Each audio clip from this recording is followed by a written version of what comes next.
পবিত্র কোরআন থেকে তেলাওয়াত করবেন মাওলানা মোহাম্মদ সাইফুল কাবির, পেশ ইমাম, বঙ্গভবন জামে মসজিদ।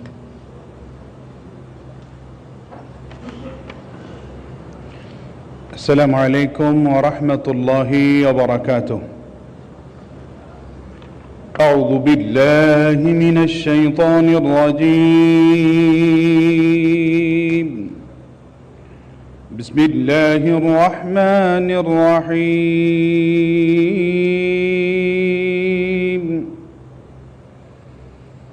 والسماء رفعها ووضع الميزان ألا تطغوا في الميزان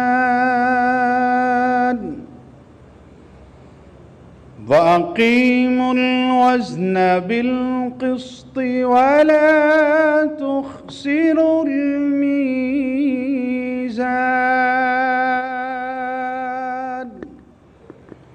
صدق الله العظيم.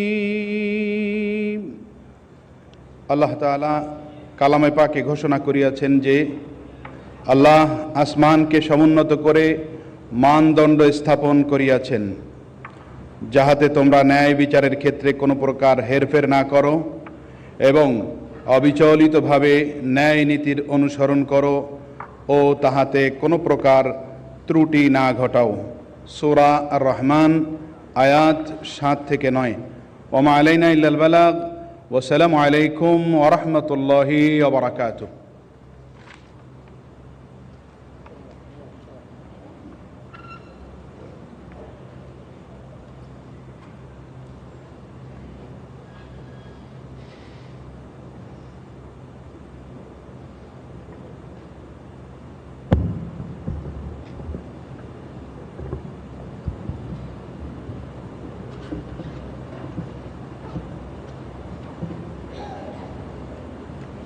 সম্মানিত সুধীবৃন্দ, আজকের অনুষ্ঠানটি দুটি পর্বে বিভক্ত। প্রথম পর্বে মাননীয় প্রধান বিচারপতি এবং দ্বিতীয় পর্বে দুজন মাননীয় উপদেষ্টা শপথ গ্রহণ করবেন। আমি অনুষ্ঠানের প্রথম পর্ব কার্যক্রম শুরু করছি। গণপ্রজাতন্ত্রী বাংলাদেশের সংবিধানের 95 অনুচ্ছেদের 1 দফা অনুযায়ী মহামান্য রাষ্ট্রপতি বাংলাদেশ সুপ্রিম কোর্টের হাইকোর্ট বিভাগের বিচারক মাননীয় বিচারপতি সৈয়দ রেফাত আহমেদকে বাংলাদেশের প্রধান বিচারপতি পদে নিয়োগ প্রদান করেছেন। আজ 27 শ্রাবণ 1431 11 আগস্ট 2024 রবিবার শপথ গ্রহণের তারিখ থেকে এটি কার্যকর হবে। আমি এখন নবনিযুক্ত মাননীয় প্রধান বিচারপতি সৈয়দ রেফাত আহমেদকে শপথ গ্রহণের জন্য মঞ্চে আসার সবিনয় অনুরোধ জানাচ্ছি।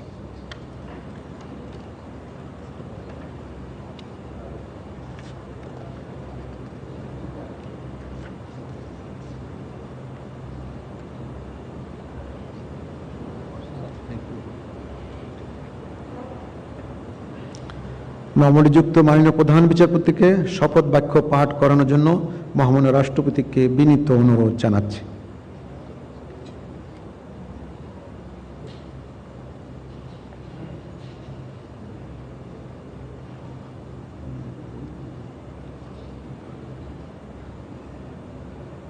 বিসমিল্লাহির রহমানির রহিম।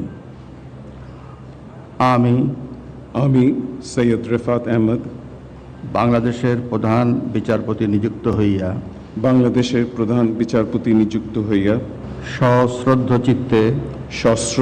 চিত্তে শপথ করিতেছি যে আমি আইন অনুযায়ী ও বিশ্বস্ততার সহিত আমার পদের কর্তব্য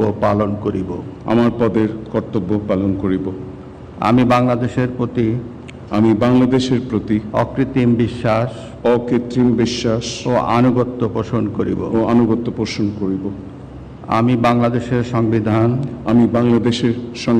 ও আইনের রক্ষণ সমর্থন ও নিরাপত্তা বিধান করিব এবং আমি ভীতি বা অনুরাগ বা বা বিরাগের বশবর্তী না হইয়া সকলের প্রতি আইন অনুযায়ী যথাবিহিত আচরণ করিব।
মহামান্য রাষ্ট্রপতি এবং মাননীয় প্রধান বিচারপতিকে সবিনয়ে ধন্যবাদ জানাচ্ছি এবং মাননীয় প্রধান বিচারপতিকে তার আসন গ্রহণ করার জন্য বিনীতভাবে অনুরোধ জানাচ্ছি।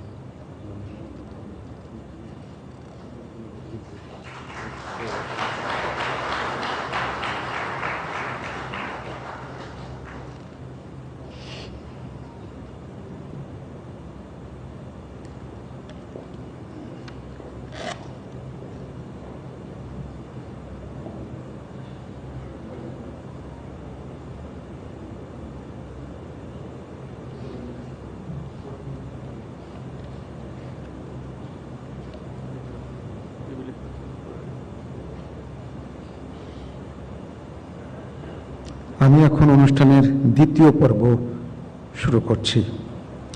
সম্মানিত সুধীবৃন্দ, গত 8 আগস্ট 2024 তারিখে মহামান্য রাষ্ট্রপতি গণপ্রজাতন্ত্রী বাংলাদেশের অন্তর্বর্তীকালীন সরকারের মাননীয় প্রধান উপদেষ্টা ও 16 জন উপদেষ্টা নিয়োগ দান করেছেন।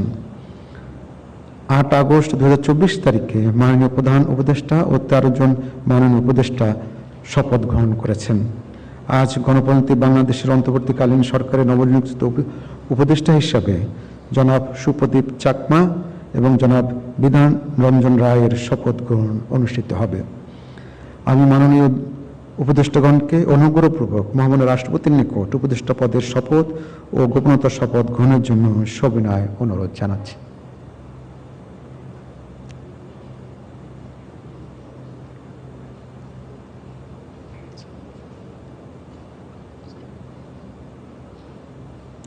অনুগ্রহপূর্বক মাননীয় উপদেষ্টাগণকে শপথ পাঠ করানোর জন্য মহামান্য রাষ্ট্রপতিকে বিনীত অনুরোধ জানাচ্ছি।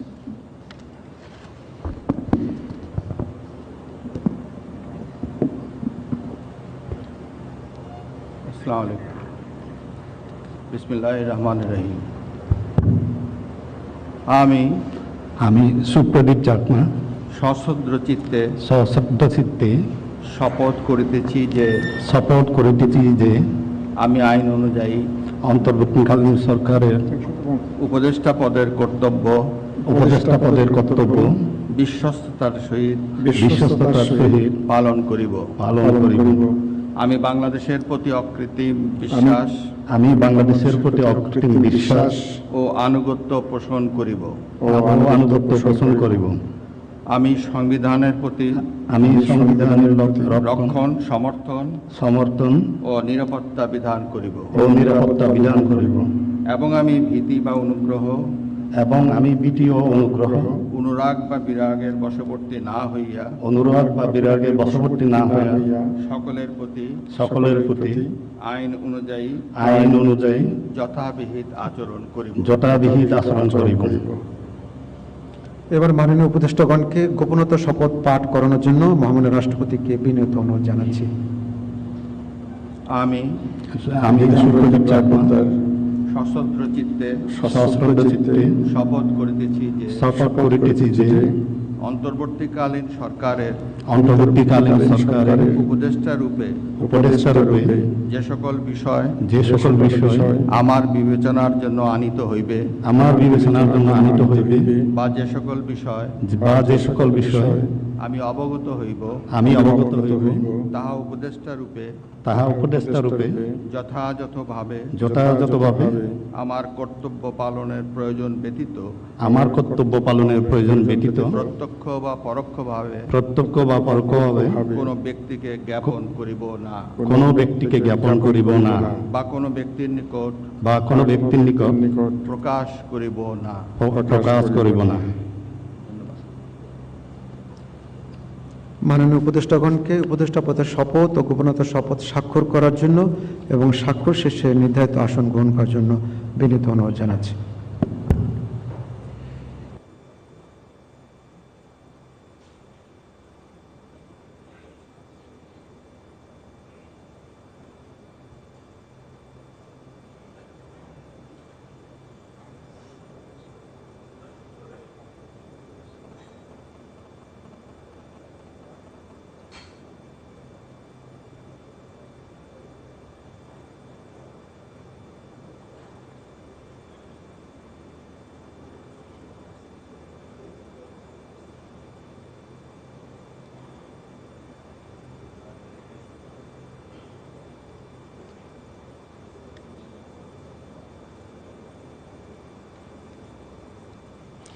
গণপ্রজাতন্ত্রী বাংলাদেশের অন্তর্বর্তীকালীন সরকারের উপদেষ্টা হিসেবে দায়িত্ব গ্রহণের জন্য মাননীয় উপদেষ্টাগণকে আন্তরিক অভিনন্দন জানাচ্ছি। এখন আমি শপথ গ্রহণ অনুষ্ঠানের সমাপ্তি ঘোষণার জন্য মহামান্য রাষ্ট্রপতির সানুগ্রহ অনুমতি প্রার্থনা করছি।